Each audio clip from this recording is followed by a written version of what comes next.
It's Crystal Palace versus Arsenal. It's the big one. It's a good one. It's the start of the Premier League season. Today, Friday, August 1st, at Selhurst Park, Palace versus Arsenal. What a match. What a match. What a way to open up the Premier League. I mean, two teams that are coming off some pretty strong results from their preseason, having some very good preseasons themselves. This match is going to be refereed by Anthony Taylor.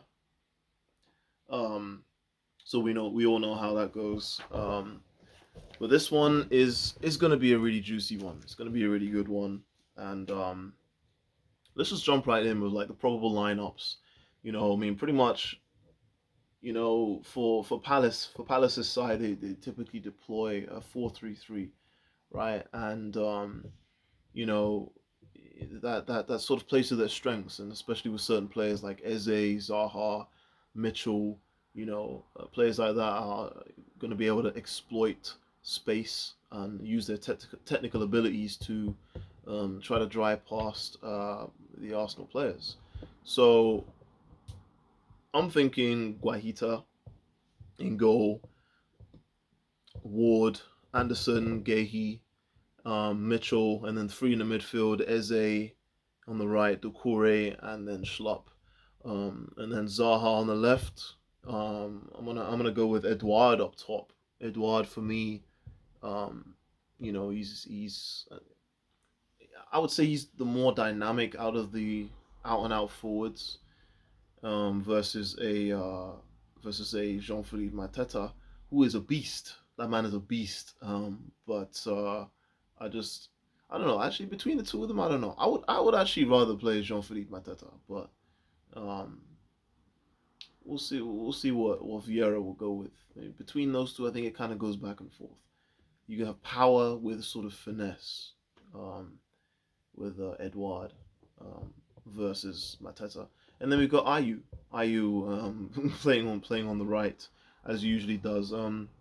He gets stuck in. He's a very scrappy forward, right mid, I guess, right wing. Olise is injured, so he's probably not gonna feature, obviously. So Arsenal, I think they're pretty much gonna go with the same lineup that they went with when they destroyed Sevilla. In that 4-2-3-1. So Ramsdale in goal, obviously. Ben White on the right. Saliba, who we're all excited to see. Gabriel, and then Zinchenko on the left, and then two in the midfield. Uh, Party and Xhaka and Party on the right, and then the three above them. So Odegaard in the hole, and Bukayo Saka, and then Martinelli, and then Gabriel Jesus up top, which we're all excited to see as well. Like I said, it's going to be what we're going to see tomorrow is attacking display.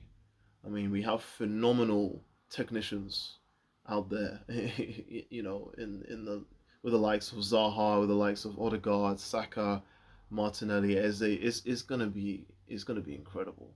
It's gonna be absolutely incredible. So that's pretty much the lineups. Probably the two managers are going to be happy with the most. I mean, I would say between Edouard and Jean Philippe Mateta, I think that can kind of be like a question mark in maybe Vieira's head, based on who he wants to pick. So if we look at their latest form between the two teams, like I said, Palace and Arsenal had phenomenal pre-seasons.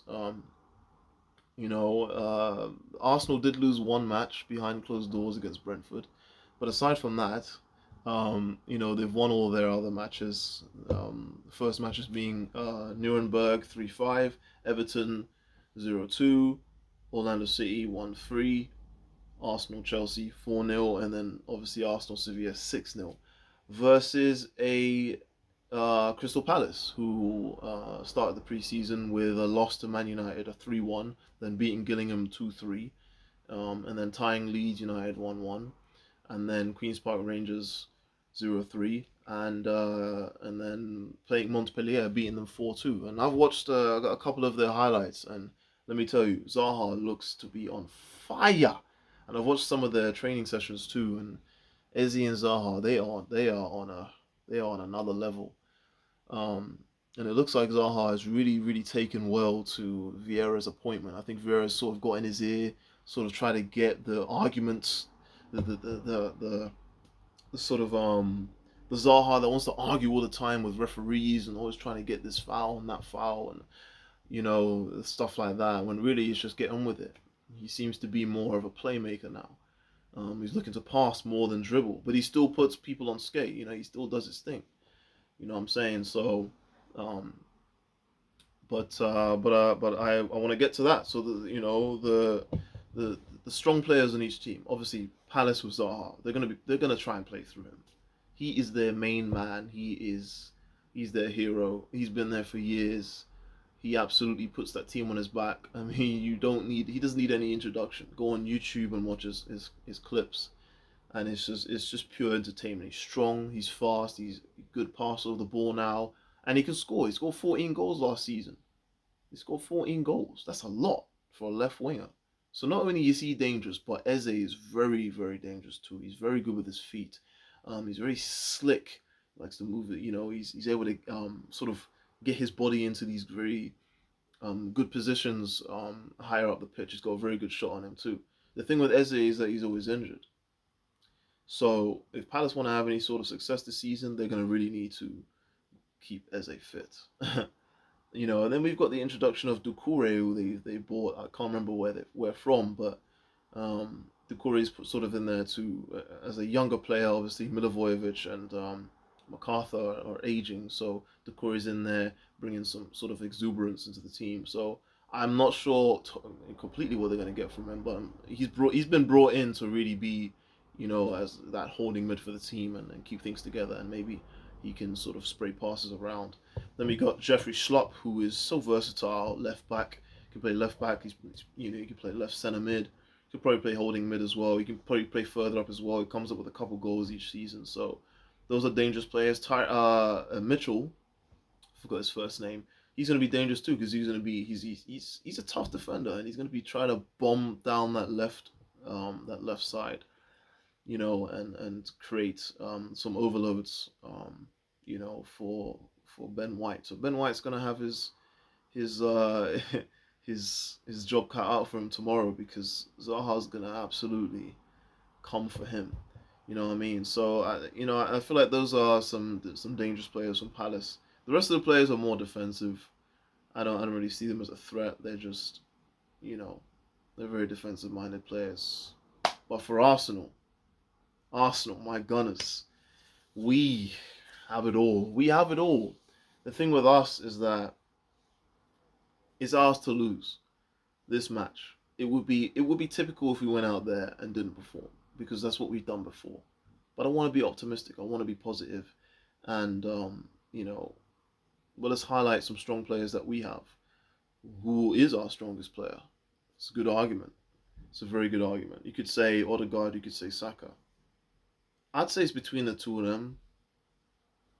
I think Saka edges Odegaard, and I don't even want to compare them, but like when you talk about strongest players, Saka really bombs on, doesn't he, from that right side, combines with Odegaard and gets in to score. So Odegaard provides those passes. So really, it's Odegaard, Saka, Gabriel Jesus, obviously, who obviously we're waiting for that first competitive match where he can really show what he's made of. I feel like he's gonna come alive this match. Um, and with our playing style, I feel like we can really take it to Palace and turn them over. You know, um, so I want to address playing styles. So Palace in recent years, especially under Roy Hodgson, they play very defensive. They play very defensive, and then they sort of spread out to Zaha when they get the ball, and then Zaha does his thing, right? So, you know, when Vieira stepped in now, he's really tried to really cement that possession kind of football, and get players that can play with possession. I think he's still trying to build the team that he wants, and we're seeing that with the purchase of Doucouré and players like that, Jean-Philippe Mateta, Hudson Edouard, and so, but I do see that they are trying to keep the ball a lot more. They were able to oust City twice in a season, and they also beat us. Obviously, we know they beat us a few months ago. So it's going to be a possession based game, and Palace are going to try to possess and then break out to their attacking players, like Zaha, like Eze. Get the ball up there. So I definitely think they're gonna try to pass around, and they're gonna try to really assert themselves. Arsenal are a possession based team too. But I feel like the difference with Arsenal is that we have a pure attacking midfielder who can take he can take sort of he can transition the play from deep within midfield to the forward line in such an intuitive way. Odegaard is a very special player. He's a very special player. He's a very rare and unique player as well. There aren't many attacking mids like him, and we are absolutely blessed to have someone like him who has the IQ and the ability to link up with Saka, to link up with Martinelli, Gabriel Jesus, and do his thing. So that is our attack. That's our playing style. Possession based, and very technical. We're able to be very technical in certain areas too of the pitch, especially down the right side. Saka and Odegaard combine extremely well, extremely well. And really the game can be summed up sometimes in sort of spurts of 1-2s between players and then getting on to other parts of the pitch. So I feel like we excel in that way. It's not just possession, but it's the use of technical abilities in certain areas to transition the play.